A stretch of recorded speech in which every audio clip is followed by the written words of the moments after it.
So I'm doing this video pretty informally. I'm sprawled out in my bed in my favorite place. And I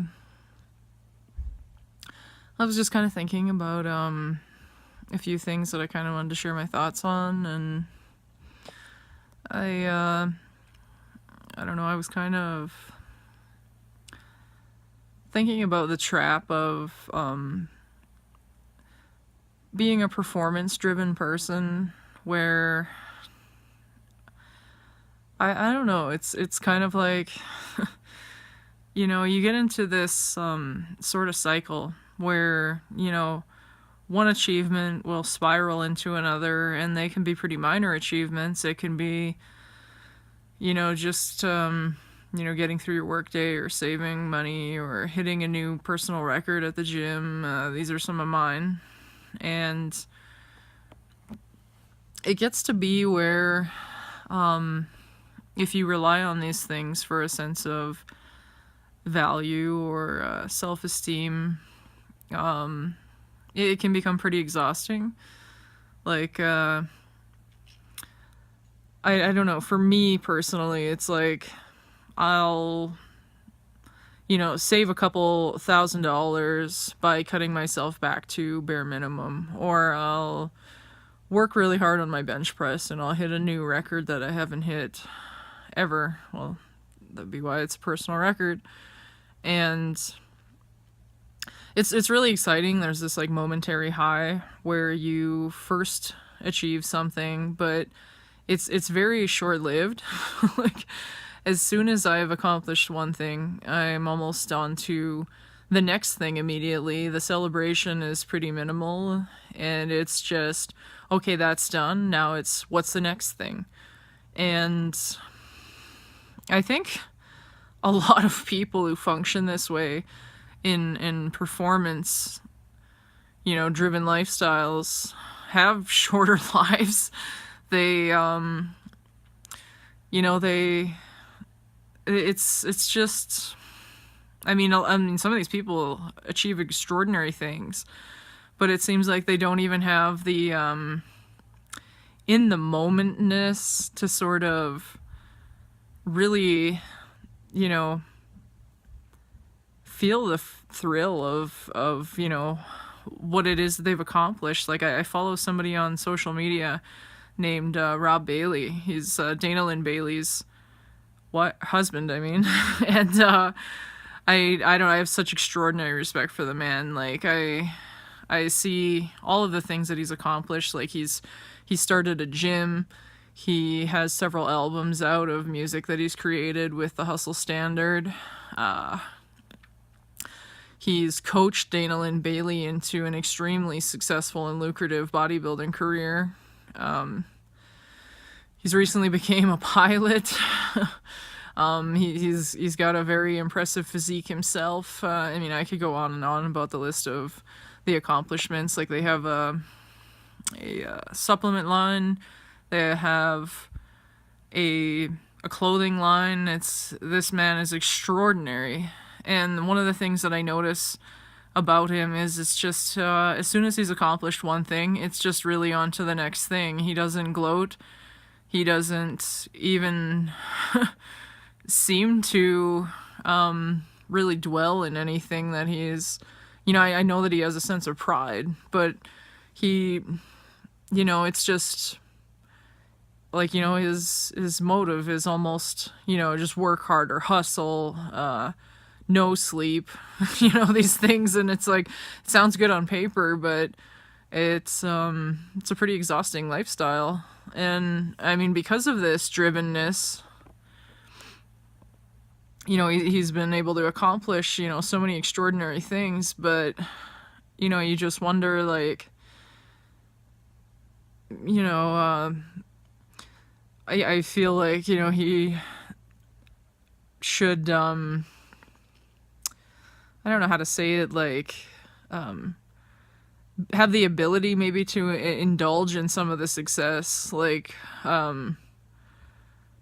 take the time to, you know, and I mean, I can see that he's been doing that, and I mean, I guess, I watch his daily vlogs and I feel completely inspired by the man, and I wish that I could, grow to achieve like a tenth of what this man has put into his businesses. And I he's got so many things that I would want, but it's like I know that he's worked for every single one of them, so I can't even, loathe him for it or feel jealous, because it's not something that's fallen into his lap. And, this blog wasn't about Rob Bailey, but I just, I see that personality type, and I want that, but I want to not have the restlessness that comes with it, and the ability to kind of, dial it back and kind of just, appreciate our victories more, and, not feel like,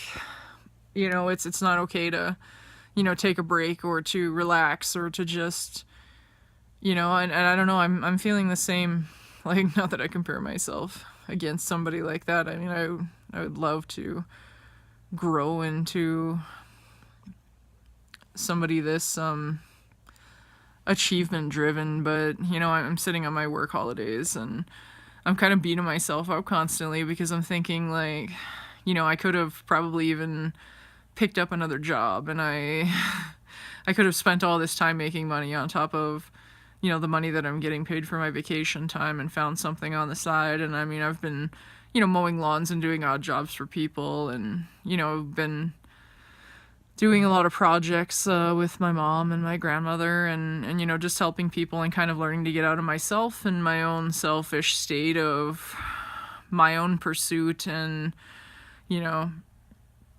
and I think that's been an important thing, and I think that's kind of why I wanted to talk about this, because in the midst of this, well, I've been sitting here thinking, like, oh man, I could have done so much to, like, accomplish so much with my time off. I'm starting to understand that it's really important to take that time to kind of, just chill out and appreciate and just be still, and, kind of, maybe not always being in achievement mode, and maybe not always, functioning on a level 10, just actually kicking back and just chilling out. Like, I think this might be a learned behavior. It almost seems like it's genetic. Like, my father was this kind of person. It's like when he was home on his work breaks, there would always be all manner of things that needed to be done on our acreage, and he would never sit still while there was something that needed to be done. But I can't help thinking that maybe this restlessness is maybe part of the reason why he's not still with us. And it kind of just makes me think about how valuable life is, and how our time is very precious, and we shouldn't waste it, but we need to, learn to just enjoy it and relax, and maybe not beat ourselves up when things are, less lucrative, and, less is accomplished. It's good to have these times where we can just be in our own heads and maybe not be running from, our demons, kind of just actually just being still and kind of finding out who we really are. And I don't think that's the worst thing. And I don't know if maybe I'm trying to convince myself that it's okay to just relax. And I know in my heart that's true. And I know that if I was to look at somebody else, I would have no ridiculous standard of expectation about, but I'm one of these people that I think when I look at myself, I have this expectation that's above and beyond.